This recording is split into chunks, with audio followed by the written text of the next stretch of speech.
저는 앞에 두 형제를 만났습니다. 한 형제가 한 주를 살면서 예상하지 못했던 일이 뭐냐면 일주일에 5일 동안 야베스 지체를 길에서 만난 거. 예상하지 못해. 근데 그 만남을 통해서 하트 기도에 누구를 초대하기도 한 전혀 예상하지 못했던 일이지만 선으로 열매를 맺어지는 일을 경험했던 친구가 있었고요. 다른 한 친구는 예상하지 못했던 일이 뭐냐, 오늘 아침인데 지금 제자 훈련하고 있는 친구는 3단계인데 오늘 아침에 새벽에 새벽 기도 가야 되는 줄 알고 눈을 떠가지고 근데 오늘 주일이라는 걸 깨닫고 다시 잠들었던 에피소드가 자기한테는 전혀 예상하지 못했던 한 주에 있었던 에피소드라고 이야기를 해줬습니다. 저도 최근에 전혀 예상하지 못해서 당황스러웠던 일이 하나 있었어요. 제가 지난번 설교할 때 저희 집 안에서 발생한 전쟁에 대한 이야기를 좀 했거든요.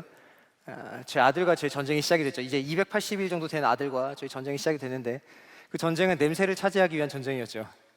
저는 아들 냄새를 맡는 걸 좋아하고 저희 아들은 이제 자기 의지가 생기니까 냄새 맡는 아빠가 귀찮으니까 저를 밀고 아직도 전쟁은 계속 지속되고 있습니다. 근데 전쟁하고 관련되어 있는 일은 아닌데 전혀 예상하지 못했던 일이 어떤 일이 생겼냐면 목사님들 우리 야베스에 계시잖아요. 전사님도 계시고 저희는 여러분이 생각하는 것보다 일찍 집에서 나오고 여러분이 생각하는 것보다 조금 늦게 집에 들어갑니다. 그러니까 그런 일이 며칠 반복되게 되면 제 아들이 깨기 전에 저는 집에서 나오고 아들이 잠든 뒤에 집에 들어가는 일이 생겼던 거죠. 그러니까 며칠 그렇게 반복이 됐어요. 그러다 제가 아들이 깨어있는 시간에 집에 갔던 날이 온 겁니다. 한 3일 만에 왔어요. 그러니까 아들이 밥을 먹고 있었거든요. 이렇게 어떤 애기 의자에 앉아가지고. 제 아들 이름이 정휘예요. 그러니까 휘니까 제가 늘 휘야 이렇게 불러요. 이거보다 더 따뜻하게 한 2톤 높여서 부르거든요. 제가 역시나 집에 들어가서 너무 반가우니까 휘야 했는데 내 아들인데 나를 빤히 보더니 우는 거예요. 나를 보고 으아 이렇게 우는 거예요. 제 평생 가장 당황했던 예상하지 못한 순간이었습니다. 내가 아빠인데 나는 물론 내가 엄마보다 해준 일이 많지는 않지만 그래도 내가 아빠인데 아빠를 3일 만에 봤다고 아빠를 알아보지 못하고 울어버린 그 아들의 그 표정을 제가 봤을 때 저는 그 예상하지 못했던 일에서 그 당황함을 멈출 수가 없었습니다. 감출 수가 없었어요. 오늘 본문을 봐도 이스라엘 백성이 살다가 자기들이 전혀 예상하지 못한 국면 하나를 맞이하게 됩니다. 최근에 저는 여호수아를 계속 보고 있는데 이스라엘 백성이 약속의 땅에 들어가서 이스라엘 백성이 약속의 땅을 점령하기 시작을 해요. 하나님이 최초의 전쟁이었던 여리고 성을 통해서 이스라엘에게 몇 가지를 알려주죠. 그 전쟁이라는 것은 단회적 사건이 아니라 일상이니까 일상을 어떻게 살아야 되는지 알려주죠. 우리도 마찬가지죠. 백성의 일상을 어떻게 살아야 되는지 알려주십니다. 나팔을 부는 걸 통해서 일상을 어떻게 승리하냐면 하나님의 임재로 승리하는 게 백성이다라는 걸 설명하시죠. 하나님이 설명하시고 가르치시는 거예요. 그리고 우리의 전쟁의 목적, 우리 일상을 살아가는 의미와 목적이 뭐냐라는 것 앞에서 희년의 나팔의 붐을 통해 이 땅 가운데 하나님께서 예수 그리스도를 통해 가져온 그 나라의 자유가 왔다라는 걸 선포하는 것이 우리 인생의 가치다라고 설명을 해주세요. 하나님 이스라엘 백성이 그걸 알려주시는 거죠. 그리고 여리고 성을 그렇게 점령을 하니까 가나안에 있는 사람들이 깜짝 놀라서 그들의 마음이 녹기 시작합니다. 이제 그냥 가기만 해도 그들이 무혈 입성할 수 있도록 성문을 열어줄 것 같은 그런 기세를 이스라엘 백성이 맞이하게 돼요. 근데 하나님이 잠시 멈추라고 하죠. 어떤 산에 모이라고 하더니 기세 좋아서 물 들어올 때 노져야 되는 잠깐 멈춰봐 라고 하시더니 앞으로 치러야 될 일상, 전쟁과는 전혀 무관한 몇 가지 명령을 하시죠. 제단을 쌓아서 갑자기 예배를 드리라고 하고 돌에다가 율법을 다시 새기라고 하기도 하고 그리고 하나님 앞에 서가지고 다시 언약 갱신을 하기도 합니다. 전쟁과 전혀 무관할 것 같은 일들을 하나님이 설명하시면서 잠시 인생 가운데 멈춰진 시간이 있어도 너희가 싸워서 이겨야 할 일상에 아무런 영향이 없다는 걸 설명하시죠. 왜냐하면 우리의 시간이 하나님의 이야기 안에 이미 담겨있기 때문이라고 하나님 설명하십니다. 전쟁과 전혀 무관한 것 같은 예배를 드리는 삶이나 율법을 기억하는 삶이나 하나님의 택하심에 대한 감사를 회복하는 삶이나 또한 우리가 하나님 앞에 서서 하나님 앞에 한 명의 단독자로서 우리의 언약을 갱신하는 모든 것들이 무슨 의미를 갖냐면 하나님 앞에서 나의 시간이 그분의 이야기에 담겨 있기에 우리가 앞으로 치러야 될 모든 일상의 전쟁과도 같은 승리는 하나님 안에서 보장되어 있다는 걸 설명하시죠. 그리고 9장의 이야기가 시작됩니다. 오늘 10장 읽었는데 10장은 9장에서부터 이어지는 내용이에요. 10장에서 이스라엘은 어떤 국면을 처하게 되는데 그 국면은 9장에서부터 이어지는 내용과 연관이 있습니다. 9장에서 이스라엘 백성들이 여리고 성을 점령하고 아이 성을 이겼다라는 소식이 가나안에 있는 왕들, 가나안은 당시에 민족 국가로 여러 국가가 같이 있었거든요. 그 왕들에게 들려지기 시작하는 거예요. 웬 이방 민족이 와서 우리나라 땅을 점령한다라고 하니까 그들이 어떻게 해야 되겠어요? 그들을 들어보니까 갑자기 놀라운 일들로 성을 하나씩 정복해 나간다는 이야기를 들으니까 자기들이 힘을 모아서 싸워야겠다라고 해서 연합군을 결성하기로 합니다. 근데 그 연합군에 포함되지 않았던 성이 하나 있었어요. 그게 누구냐면 기브온입니다. 기브온이라는 성은 판단을 빨리 했던 것 같아요. 우리가 연합군에 소속돼서 싸우는 것보다 우리가 그들에게 화친을 청해야 되는 것이 훨씬 더 현명하다고 판단했던 것 같아요. 근데 그들은 알고 있었습니다. 이스라엘 백성이 그 땅에 와서 그 땅에 있는 모든 족속은 멸족시키고 자기들의 나라를 세운다는 걸 알고 있었던 것 같아요. 그래서 기브온이 꾀를 부립니다. 어떤 꾀를 부리냐면 자기들이 가나안 안에 있는 사람이라고 이야기하는 순간 자기들은 전쟁의 대상이 되니 자기들이 멀리서 왔다라는 걸 연출하기 위해서 꾸려요. 그게 9장 4절 5절 제가 읽어볼게요. 꾀를 내어서 사신의 모양을 꾸미는데 헤어진 전대와 헤어지고 찢어지고 기운 가죽 포도주 부대를 나귀에 싣고 그 발에는 낡아서 기운 신을 싣고 낡은 옷을 입고 다 마르고 곰팡이가 난 떡을 준비합니다. 그러니까 어쨌든 결론은 뭐냐면 헤어지고 낡은 것들로 자기를 갖추었다는 거예요. 옷도 그렇고 전대도 그렇고 포도주도 그렇고 빵도 곰팡이 난 빵을 준비했다는 거죠. 왜죠? 너네 어디서 왔어? 우리 멀리서 왔어요. 증거가 뭐야? 우리가 신고 있는 신발을 보십시오. 다 헤어진 거 아닙니까? 저희가 입고 있는 옷을 보십시오. 다 헤어진 거 아닙니까? 저희가 올 때 배고플 때 먹으려고 챙겨온 빵들과 떡들과 이 포도주는 다 낡아버렸고 곰팡이가 폈습니다. 우리 멀리서 왔어요 라는 걸 설명하고 싶어가지고 이렇게 준비를 합니다. 그리고 갔는데 이스라엘 백성이 약간 냉철하게 판단하는 것 같아요. 9장 7절입니다. 너희가 우리 가운데 거주하는 듯 하니 우리가 어떻게 너희와 조약을 맺을 수 있겠느냐? 살짝 의심을 합니다. 너희 우리 곁에 있는 사람들인 것 같은데, 근데 그들이 아까 얘기한 대로 그 방식으로 설명을 하기 시작합니다. 우리가 하고 있는 이 행색을 보면 우리 멀리서 온 사람들이 맞습니다. 그리고 이스라엘 백성이 그들하고 화친을 해요. 그리고 화친을 한 다음에 그들이 사흘 정도 지난 뒤에 그들이 우리 옆에 사는 기브온 사람이라는 것을 깨닫게 됩니다. 근데 하나님께서 이거를 어떻게 설명하시냐면 9장 14절이에요. 무리가 그들의 양식을 취하고는 어떻게 할지를 여호와께 묻지 아니하였다라고 얘기합니다. 하나님이 그들의 한 행동에 대해서 부정적으로 평가하신다는 구절이 9장 14절이에요. 그들이 멀리서 온 것처럼 연출한 기브온과 화친을 맺었는데 화친을 맺은 게 그들이 단순히 자기의 행동으로 말미암아 화친을 맺었다로 끝나는 것이 아니라 그들이 여호와께 묻지 않고 한 결정이었다라고 이야기를 한다는 거예요. 그들의 선택에 대해서 하나님의 평가는 명확합니다. 부정적이죠. 그들이 여호와께 묻지 않았다라는 걸 언급함을 통해서 그들의 선택이 무언가 잘못됐다라는 걸 설명하시는 거예요. 근데 그들은 그 선택을 돌이킬 수 없었어요. 왜냐하면 17절을 보시면 그들이 여호와 하나님의 이름으로 맹세했기 때문입니다. 앞에 나오지 않지만 아마 이렇게 약속했을 것 같아요. 우리가 여호와 하나님의 이름을 걸고 너희와 화친하기로 약속한다 라고 얘기했던 것 같아요. 그걸 번복할 수가 없는 거죠. 그래서 이걸 빨리 수습하기 위해서 이스라엘과 여호수아가 어떤 결정을 하냐면 22절입니다. 그들을 불러다가 말하는 거예요. 너희가 우리 속였지, 잘못된 일이야. 하지만 여호와 하나님의 이름으로 맹세했기 때문에 너희와 화친은 취소할 수 없어. 그러니 너희가 우리 가운데 종으로 계속 거하게 될 거다. 기브온이 얘기하죠. 우리 종으로도 좋으니 당신 국가에 같이 살도록 도와주십시오. 이게 9장의 끝이에요. 기브온과 화친을 맺죠. 그 다음부터 10장의 내용이 시작됩니다. 기브온과 화친을 맺었다는 소식이 어떤 왕들에게 들려지는 거예요. 이 왕들은 가나안 땅에서도 남쪽에 살았던 왕들입니다. 그들이 기브온이 이스라엘과 화친을 맺었대 라는 얘기를 듣고 남부 연합군을 편성합니다. 우리가 그냥 이길 수 없으니까 남쪽에 있는 5개 국가가 연합군을 편성을 해서 이스라엘과 싸우자라고 이야기를 해요. 그 이유가 뭐냐면 2절, 오늘 읽었죠. 10장 2절입니다. 그들이 기브온이 이스라엘과 화친했던 이야기가 두려웠기 때문이에요. 왜냐? 기브온은 큰 성이었어요. 그들이 점령했던 아이 성과 같은 작은 성이 아니라 영향력을 가지고 강자들과 용사들이 머물고 있었던 강한 성이었기 때문입니다. 그들이 이스라엘 편에 붙으면 자기들에게 그 기브온과 이스라엘 동맹이 유익하지 못하다라고 판단했던 것 같아요. 당연한 거 아닙니까? 강한 성이 이스라엘을 지지한다면 자기들이 불리해지는 것은 자명한 사실이죠. 그러니 그들이 공격하기로 결정합니다. 누구를? 기브온을 공격하기로 결정을 해요.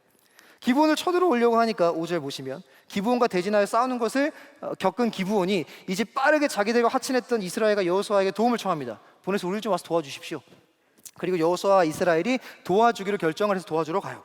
도와주러 가서 그곳에서 지속적으로 끝까지 추적해서 그들을 쳐부숩니다. 쳐부수다가 무슨 문제가 생기냐면 싸우는데 그들이 이 땅에 있어서 익숙한 사람들이니까 동굴 같은 곳에 숨기 시작했던 것 같아요. 두 번째 문제는 그들이 숨기 시작해서 전쟁을 끝까지 치러야 되는데 해가 지기 시작하는 겁니다. 밤이 되면 숨어버린 사람들을 어떻게 찾을 수가 있겠어요? 그러니 굉장히 유명한 구절이죠. 여호수아가 기도하기 시작하죠. 대단한 사람이 어떻게 이런 기도를 할 수 있는지. 12절입니다. 여호수아가 여호와께 뭐라고 아뢰냐면 태양아 너는 기브온 위에 머무르라 달아 너도 아얄론 골짜기 위에서 그리할지어다. 하나님 태양을 멈춰 주십시오 라고 기도합니다. 그리고 태양이 멈춰요. 13절이죠. 태양이 머물고 달이 멈추기를 백성이 그 대적에게 원수를 갚기까지 하였다라고 이야기합니다.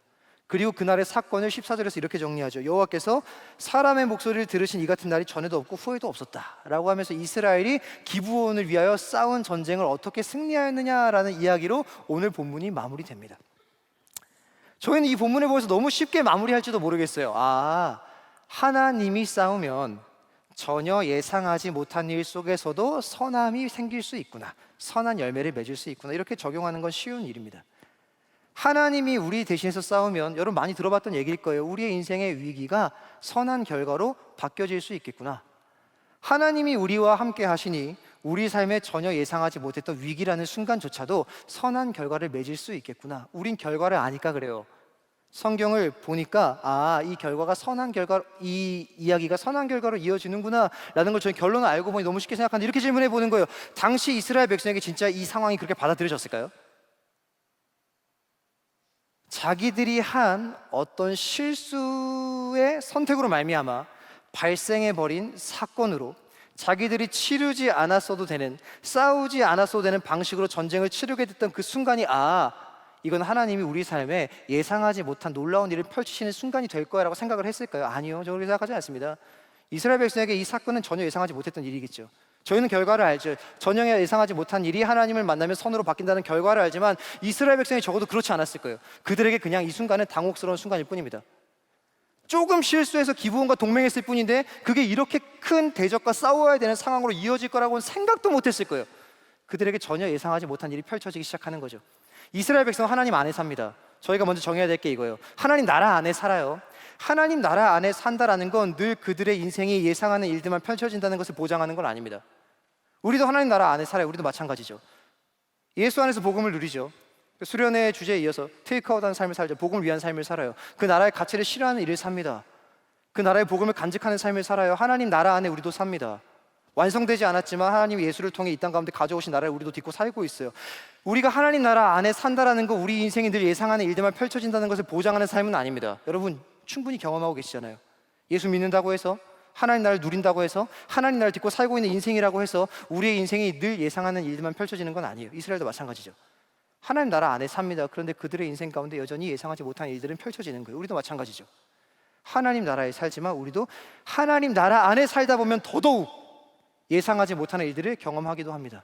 그러니 우리에게 이 본문이 중요한 거예요. 우리도 우리 인생에서 하나님 안에 살고 예수를 믿고 살고 그 나라의 가치를 추구하며 살지만 늘 예상되는 대로 인생이 펼쳐지지 않고 전혀 예상할 수 없는 일들이 수없이 펼쳐진 인생 가운데 우리가 그 예상하지 못한 일들을 직면하면 우리의 판단력은 흐려지고 우리는 그 앞에서 절망하고 좌절하거나 주저앉거나 바른 판단력을 상실해버린 채 어떤 선택을 해서 그로 말미암아 결과를 맞닥뜨리게 됐을 때 그 결과가 선하지 않은 결과들을 많이 경험하기도 합니다. 그러니 우리는 전혀 예상하지 못한 일들을 두려워하고 싫어하죠. 이스라엘 백성은 이 전혀 예상하지 못한 일들 앞에서 몇 가지 행동을 해요. 그 행동이 우리에게도 중요한 의미가 된다고 생각합니다. 왜? 우리도 전혀 예상하지 못하는 일들을 경험하게 되는 인생이기 때문입니다. 저는 이스라엘 백성이 전혀 예상하지 못한 이 국면을 해결해 나가는 모습 속에서 몇 가지 행동의 패턴을 발견했어요. 첫 번째는, 저는 이걸 세 가지 정도 정리할 건데, 첫 번째는 판단과 선택이고, 두 번은 지속이고, 세 번은 구함입니다. 구함. 이스라엘 백성이 전혀 예상하지 못한 국면을 넘어서기 위해서 그들이 한 몇 가지 행동, 첫 번째 판단하고 선택하는 거, 두 번째로는 지속하는 거, 세 번째로는 하나님한테 구하는 거, 이걸 가지고 좀 말씀을 정리해 보려고 해요. 이스라엘 백성에게 실수로 말미암아 어떤 상황이 펼쳐집니다. 어떤 실수였냐면 묻지 않았어요. 기브온이 자기를 잘 포장해가지고 찾아와서 우리와 화친을 합시다 라고 얘기했는데 이스라엘 백성이 어떤 실수를 하느냐? 여호와께 묻지를 않아요. 하나님 화친해도 되겠습니까? 이건 하나님의 백성에게 있어서 이상한 일이에요. 하나님 백성이라면 하나님께 물어야죠. 하나님 화친해도 되겠습니까? 화친하는 게 옳겠습니까? 아니, 화친하지 말아야 될까요? 근데 묻지 않고 화친을 해요. 실수로 말미암아 어떤 일이 발생했어요. 무슨 일이죠? 실수로 말미암아 기브온과 화친을 하게 됐는데 그게 어떤 시발점이 돼가지고 연합군과 싸워야 되는 예상하지 못한 국면을 맞이하게 되죠. 자기들의 실수로 어떤 일을 경험하게 됩니다. 그 실수는 묻지 않았던 거죠. 그리고 오늘 본문에서 이스라엘 백성이 그 기브온이 맞닥뜨린 전쟁을 동맹을 했으니까 도와주기 위해서 어떤 판단과 선택을 해야 되는 상황에서, 근데 여기서부터 재밌습니다. 그럼 잘 보세요. 이스라엘 백성이 실수한 게 뭐예요? 여호와께 묻지 않은 거죠. 그것 때문에 발생한 일을 해결하려고 그들이 어떤 걸 판단하고 어떤 걸 선택하는데 그걸 선택하고 결정하는데도 하나님께 묻지를 않아요. 오늘 본문을 잘 보시면 이스라엘 백성이 무언가를 결정하고 그래 그렇게 하자라고 선택하는데 그 결정하기에 앞서서 아무것도 묻질 않습니다. 이스라엘 백성에게 선택해야 될 상황이 왔어요. 뭘 선택해야 됐냐면 기브온을 도와줄 것인가 도와주지 말 것인가를 선택해야 됩니다. 그죠? 기브온이 달려왔잖아요. 이스라엘 여호수아여, 우리와 동맹했으니 우리 좀 도와주십시오. 그때 이스라엘은 선택할 수 있어요. 뭘 선택할 수 있을까요? 적어도 크게 두 가지 선택할 수 있습니다. 비록 우리의 실수로 화친을 맺었지만 그럼에도 불구하고 약속이 중요하니 도와야 되겠다 라고 선택할 수 있고, 반대는 뭐예요? 우리의 실수를 바로잡을 수 있는 기회가 왔구나.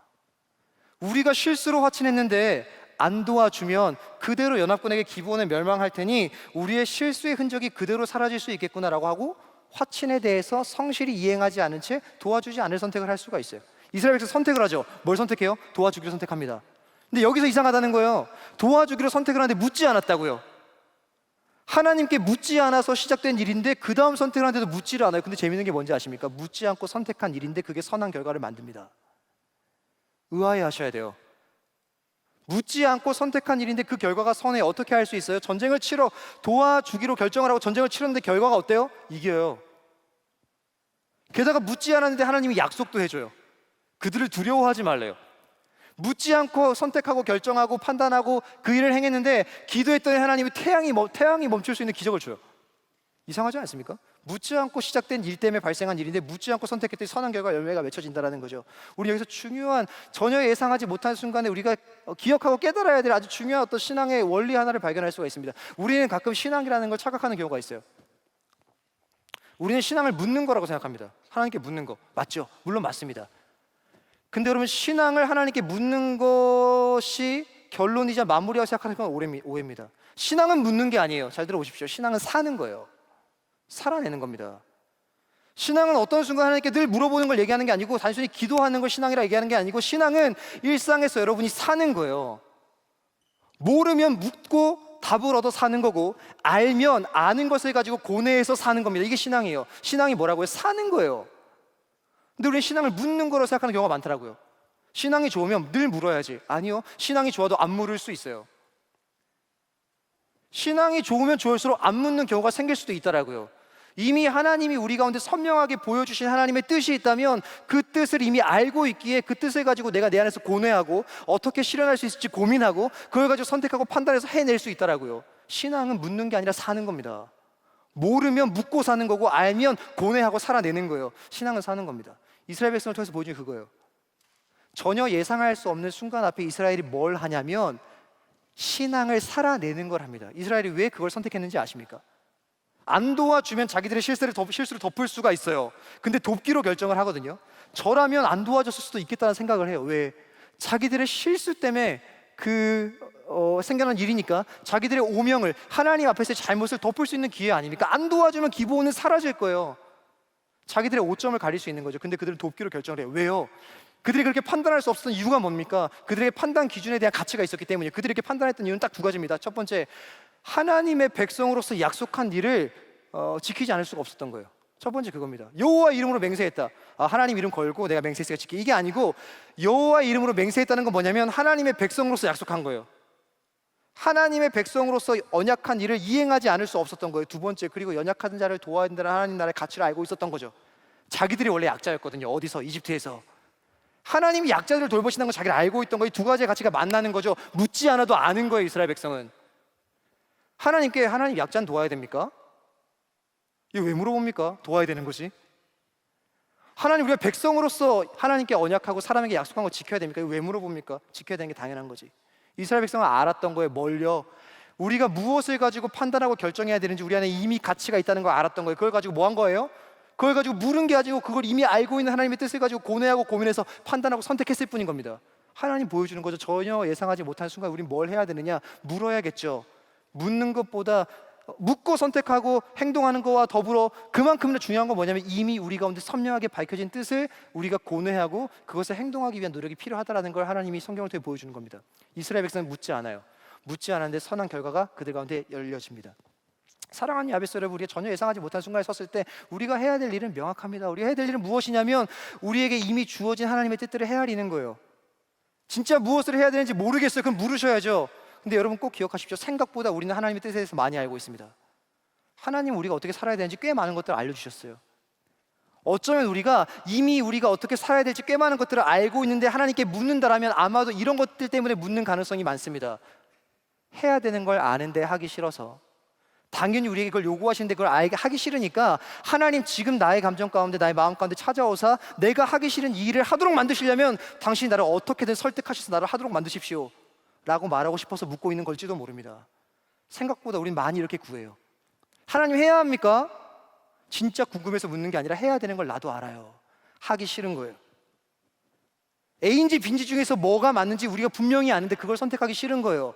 그러니 이렇게 묻는 거죠. 하나님 뭐가 맞아요? 그 안에 뭐가 깔려 있는 거예요? 하나님 나 저거 선택하기 싫은데, 저게 답인 거 아는데 저거 하도록 만들려면 내 가운데 인격적으로 찾아오사 나의 마음도 설득하시고 나의 심령도 설득하셔서 저거 할 수 있도록 만들어주세요. 그럼 제가 할게요. 여러분 이게 무슨 신앙입니까? 신앙이 성숙해 나간다는 건 잘 묻는 것을 이야기하는 게 아닙니다. 물론 잘 물어야겠죠. 모르면 묻고 선택하는 것, 살아가는 것. 신앙이 성숙해 나간다는 건 때로는 묻지 않아도 나의 선택이 하나님 뜻 안에 담기는 것. 이게 성숙입니다. 모르면 묻고 살겠죠. 하지만 성숙해 나간다는 건 너무 매력적인 삶이지 않아요? 묻지 않고 선택한 나의 선택들이 하나님의 뜻 안에 여전히 담겨져 있는 거예요. 여러분 이거 추구하십시오. 이런 성숙의 신앙을 추구해 보십시오. 이게 전혀 예상하지 못한 순간에 직면한 이스라엘 백성이 우리에게 보여주는 첫 번째 이야기입니다. 두 번째는 지속이에요. 이스라엘 백성이 무언가를 판단하고 선택을 했죠. 돕기로 결정을 합니다. 근데 그걸 어떻게 하느냐? 지속적으로 행해요. 성경을 잘 보면 끝까지란 말이 나옵니다. 계속 추격을 해요. 멈추질 않아요. 전쟁을 끝날 때까지 지속적으로 해냅니다. 여러분 이거 쉬운 일이 아닌 거 잘 알고 계시죠? 여러분 삶에서 무언가를 작심하고 결심해가지고 오랫동안 지속한다는 건 쉬운 일이 아닙니다. 저 잘 못해요. 저야말로 작심 3일의 대명사입니다. 전 작심 3일을 3일마다 계속해야 되는 사람이에요. 계속해야 됩니다. 잘 안 돼요. 무언가 지속하는 건 쉬운 일이 아닙니다. 근데 성경은 보여주죠. 지속할 수 있는 힘은 우리 안에 없어요. 저 여러분 잘 알고 있죠.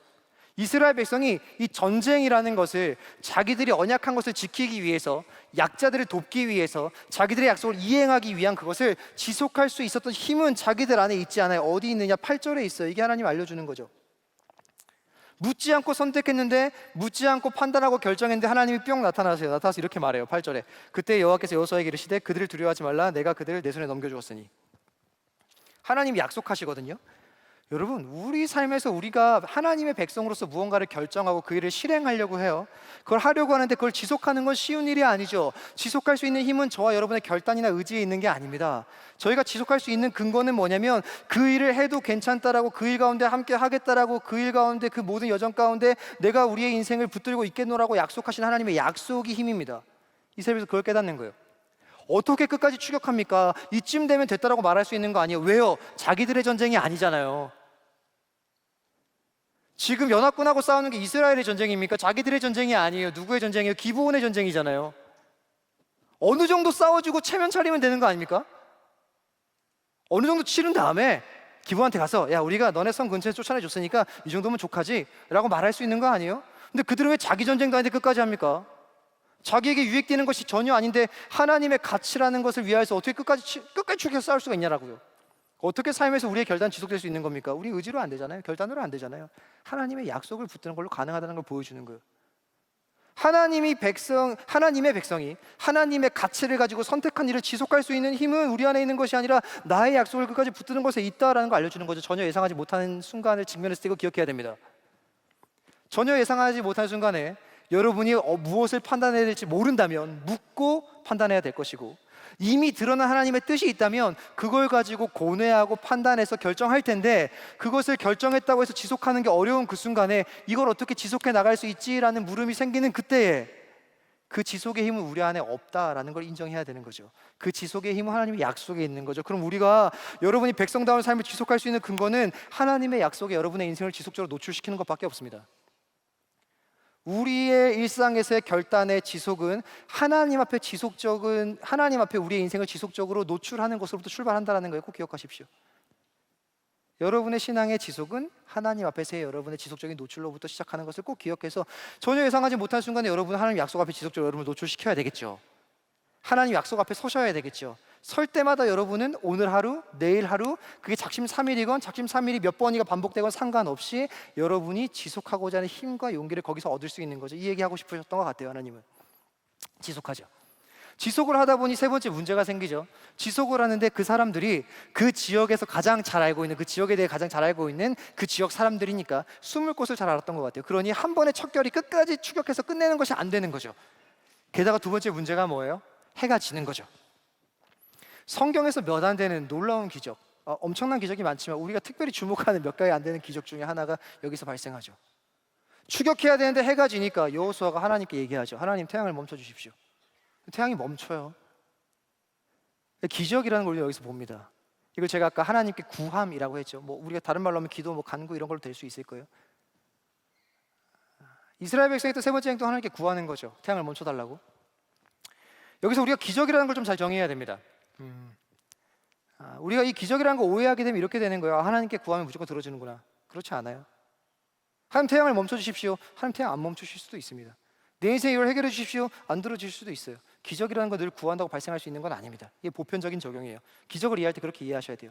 두 번째, 기적이라는 것은 늘 동일한 형태로 시대를 초월하여 보편적으로 적용될 수 있는 기적도 있고, 어떠한 시대와 역사의 순간 속에 그때만 특수성을 가지고 적용되는 기적들도 있습니다. 이 구분을 잘 하셔야 돼요. 이런 거 제가 오늘 밖에 나갔어요.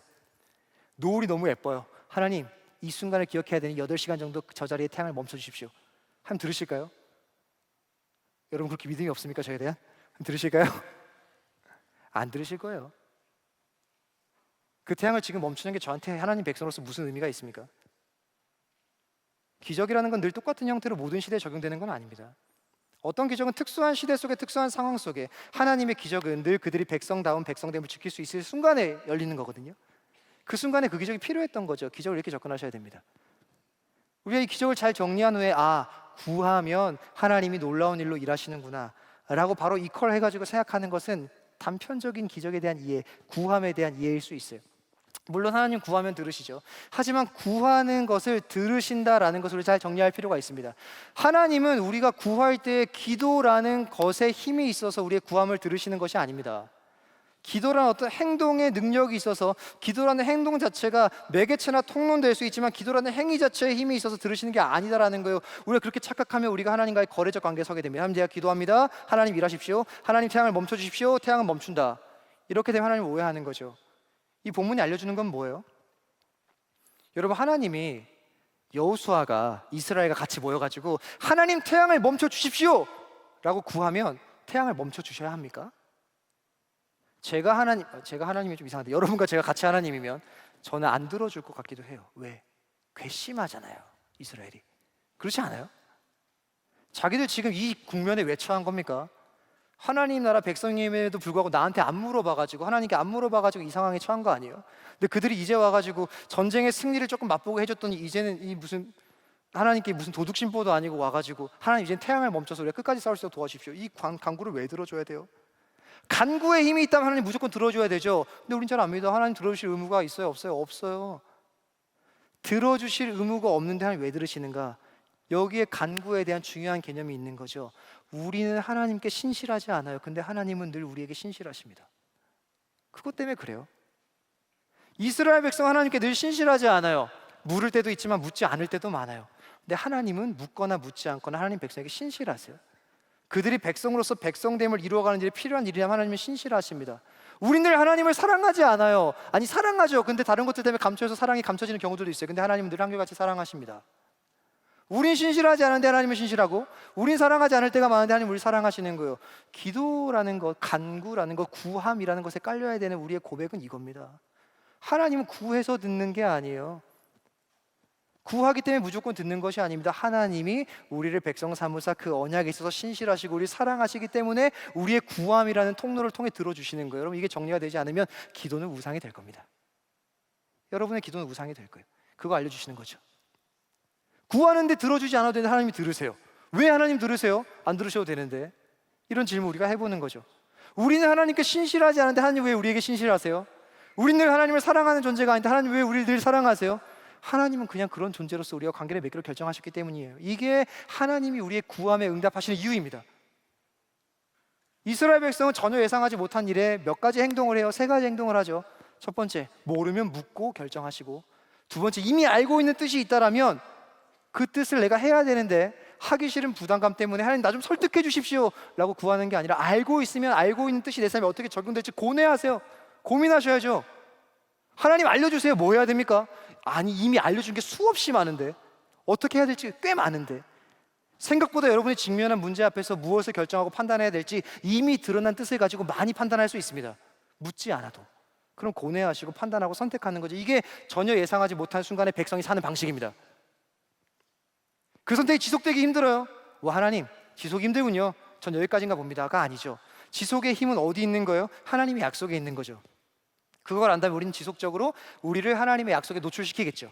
그럴수록 우리는 버티고 견디고 지속해 나갈 수 있는 힘을 얻게 되겠죠. 이게 전혀 예상하지 못한 순간에 여러분이 무언가를 선택했을 때 지속할 수 있는 힘이죠. 이거 기억하라는 거죠.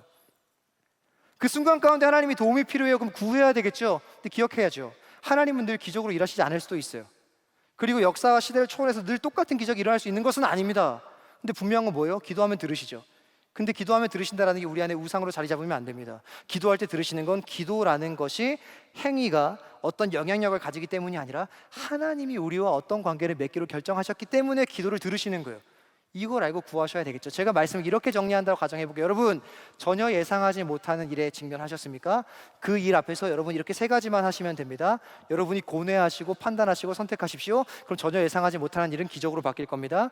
여러분, 전혀 예상하지 못한 일에 직면하셨습니까? 그럼 그것을 선택하셨다면 지속할 수 있는 힘을 하나님의 약속에서 받고 지속하십시오. 그럼 승리할 수 있을 겁니다. 전혀 예상하지 못한 일에 직면하셨습니까? 하나님께 구하십시오. 하나님이 기적 같은 일들로 여러분의 환경을 열어주실 겁니다.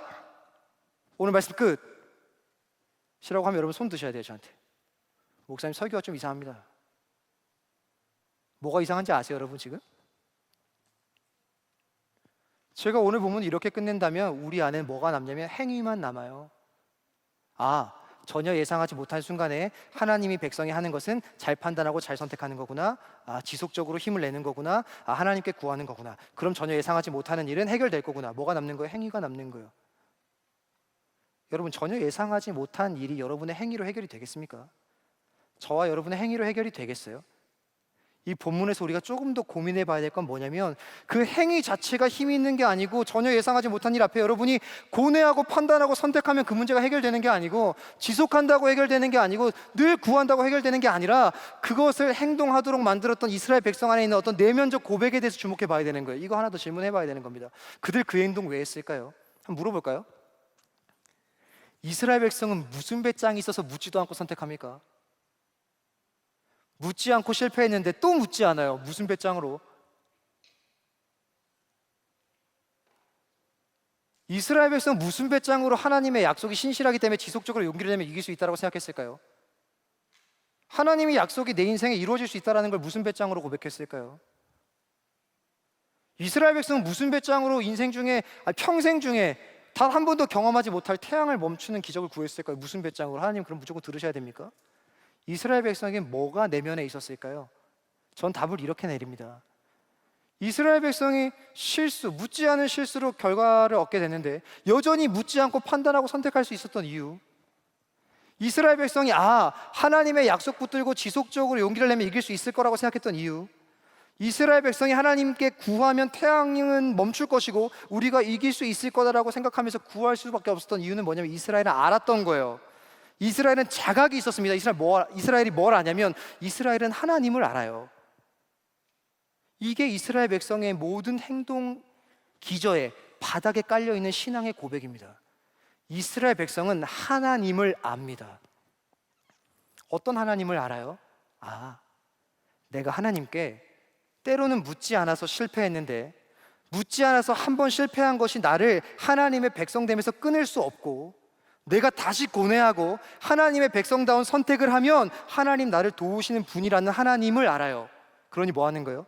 묻지 않고 하나님의 뜻에 걸맞는 선택을 할 수 있는 거예요. 왜? 하나님을 아니까. 하나님이 그런 나를 받으실 걸 아니까. 나의 한 번의 실수가 나로 영원히 하나님의 백성됨을 끊어버리는 것이 아니라 하나님이 여전히 나의 선택을 응원하시고 지지하셔서 내가 다시 하나님의 뜻에 걸맞는 선택을 고뇌하고 선택을 한다면 그게 묻지 않아도 하나님 뜻에 담기는 일들이 생길 것이고 하나님은 그 일을 통해 일하실 거다라는 하나님을 알아요. 그러니 판단하고 선택하죠. 이스라엘 백성은 어떻게 하나님의 약속이 이행될 거라는 걸 압니까? 하나님을 아는 거죠.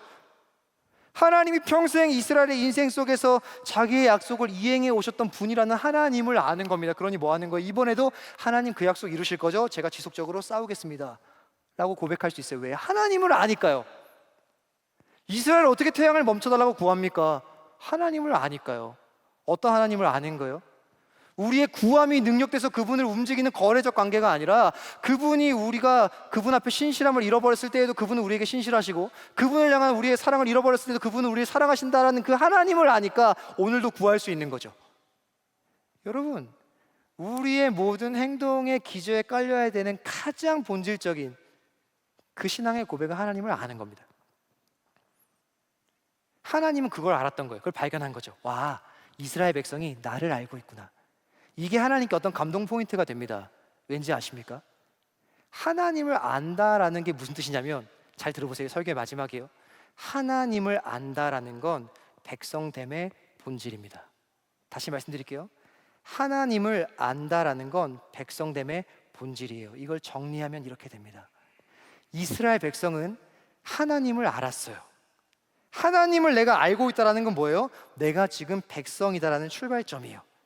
내가 하나님의 백성이니까 아까 얘기한 대로 그런 선택을 할 수도 있고 지속적인 용기를 낼 수도 있고 그분께 구할 수도 있어요. 왜? 하나님의 백성이니까. 하나님을 아는 건 백성됨에 있어서 본질입니다. 여러분, 이게 왜 하나님께 감동인지 아십니까? 하나님의 백성됨을 잃어버렸던 그들이 다시 하나님의 백성됨의 자리에 서는 게 여호수아 10장 1절부터 15절까지의 내용의 핵심이에요. 이스라엘 백성은 하나님께 백성으로 부름을 받았죠. 근데 살다 보니 백성됨을 잃어버린 순간이 너무 많았어요. 처참한 실패를 경험하기도 하죠. 불과 한 장 전에 9장에서도 실패를 경험해요. 백성이면 물어야 되는데 안 물었어요. 뭘 상실한 거예요? 백성으로 부름 받았는데 백성됨을 잃어버렸어요. 근데 그들이 자기 인생에서 발버둥을 쳐서 뭘 다시 서는 거예요? 다시 백성됨 위에 서는 거예요. 하나님이 그걸 보신 거죠. 이스라엘 백성이 몇 가지 행동을 해요. 와, 쟤네 왜 저런 행동하지? 아, 쟤네가 내가 누군지 알고 있구나. 내가 어떤 존재인지 알고 있구나. 저들이 드디어 다시 나의 백성됨 위에 섰구나. 이게 하나님을 움직일 수밖에 없도록 만들었던 이스라엘의 비결입니다. 여러분, 말씀을 좀 정리하도록 하겠습니다. 우리는 신앙생활을 하다 보면 전혀 예상하지 못하는 일들을 직면하게 될 때가 많아요. 이건 설명하지 않아도 여러분 이미 잘 알고 계시리라 생각이 듭니다. 저 역시도 그렇고 여러분도 그랬을 거라고 생각이 들어요. 그 전혀 예상하지 못한 일들은 무엇으로 극복이 됩니까? 여러분이 가지고 있는 모든 방법과 어떤 여러분이 할 수 있는 모든 힘들을 다 동원하면 그 전혀 예상할 수 없는 일들은 극복이 되던가요? 저희는 잘 알죠. 그런 식으로 하나님의 백성은 전혀 예상하지 못한 일을 극복할 수가 없어요. 전혀 예상하지 못한 일 앞에서 하나님의 백성들이 사는 방식은 하나님을 아는 겁니다.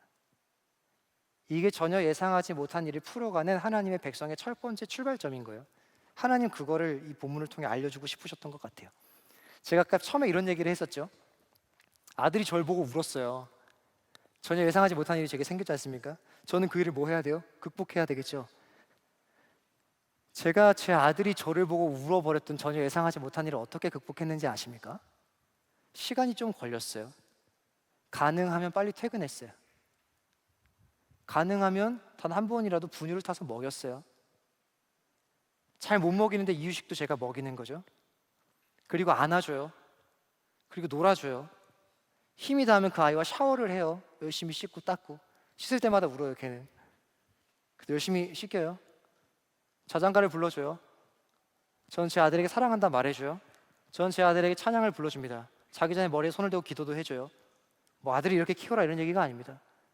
제가 아들이 저를 아주 잠시, 물론 기억했을 거예요. 다른 이유 때문에 울었을 수도 있습니다. 생각해보니까 그럴 수도 있는데, 저를 보고 울어서 전혀 예상하지 못한 일이 생겼는데 저는 그것을 뭘로 극복했냐면 기본으로부터 극복했어요. 제가 아들에게 할 수 있는 가장 기본적인 거, 시간을 보내는 거, 아들을 안아주는 거, 아들과 놀아주는 거, 아들을 먹이는 거, 아들을 씻겨주는 거. 그리고 며칠 지나서 그 아들은 저를 보고 다시 웃기 시작해요. 물론 그날도 웃었어요. 여러분, 우리가 전혀 예상하지 못한 일을 극복하는 방식도 동일합니다. 무엇이 우리라면 그 일을 극복하도록 만들까요? 결국 본질이죠. 기본입니다. 하나님의 백성은 백성답게 전혀 예상하지 못하는 일을 넘어서는 거예요. 하나님의 백성답게. 하나님의 백성다움이 뭐예요? 하나님을 아는 거죠. 여러분이 전혀 예상하지 못한 일 앞에 섰을 때 우리가 할 일은 하나밖에 없습니다. 하나님을 그냥 아는 자리에 서는 거예요. 그러니 우리 신앙의 선배들이 이렇게 말하는 거죠. 예상하지 못하는 일이 생겼을 때 예배 와라. 예상하지 못한 순간에 섰을 때 주 하나 와라. 예상하지 못한 순간에 섰을 때 구시기도 와라. 이거 뭐예요? 구시기도나 주 하나나 예배가 우상이 돼가지고 우리를 도와주는 그런 매개체가 되는 게 아닙니다. 거기에 의미 있는 게 아니죠. 거기 와서 뭘 발견하는 거예요? 하나님을 발견하는 거죠. 그래야 예상하지 못한 일을 우리가 극복하는 겁니다. 하나님의 백성은 예상하지 못한 일을 백성답게 극복해야 되는데, 백성답게 극복하는 것은 하나님을 아는 거예요. 그러니 저와 여러분은 전혀 예상하지 못한 일 앞에 섰을 때 하나님을 아는 자리에 서셔야죠. 하나님을 아는 자리에 서시기를 축복합니다. 그게 예배건 주안하건 구시기도건 어디건 마을 모임이건 뭐 사랑 모임이건 어디건 간에 하나님을 아는 자리에 서셔야죠. 아, 거기에 섰으니까 하나님 이제 들어주실 거죠, 이런 게 아니죠. 그게 힘이 아니잖아요. 그 시간 속에 뭘 발견해야 되는 거예요? 하나님을 발견하는 거죠. 여러분, 하나님을 발견하게 될 겁니다. 하나님을 알게 될 거예요. 하나님을 알게 되니까 어떤 행동으로 드러나는 거예요? 아, 우리 하나님은 내가 직면한 상황이 나의 실수건 나의 실수가 아니건 상관없이 이것이 내 인생의 마지막이 아니라 나의 고뇌와 선택을 통해 다시 나를 회복하시는 분이시구나라는 걸 발견하게 될 겁니다. 그러니 그 일을 하게 되겠죠. 지속적으로 용기 내서 무언가를 지속해야 되는데 하나님 힘이 없어요. 하나님 어떤 분이시죠? 우리 인생에 약속하셨던 바를 이루신 분이시죠. 그 하나님을 발견하니 여러분은 약속을 가지고 그 지속을 해낼 수 있을 거예요. 하나님을 발견하는 것은 하나님 어떤 분이에요? 우린 그분의 언약에 신실하지 않아도 그분은 우리의 언약에 신실하시고, 우린 그분을 사랑하지 않아도 그분을 사랑하신 분임을 아는 거죠. 그러니 뭐 할 수 있는 거예요? 하나님, 태양 좀 멈춰 주십시오. 내 인생의 한계를 뚫고 내 인생에 임재하셔서 당신의 살아계심을 좀 보여주십시오. 구할 수 있는 거죠, 마땅히. 왜? 그분은 우리에 있어서 신실하시니까. 여러분, 하나님을 아는 것이 백성됨의 힘입니다. 하나님을 아는 것이 전혀 예상하지 못한 일을 백성으로서 풀어갈 수 있는 출발점임을 꼭 기억하시기 바랍니다. 그러니 하나님을 아는 일에 힘쓰십시오.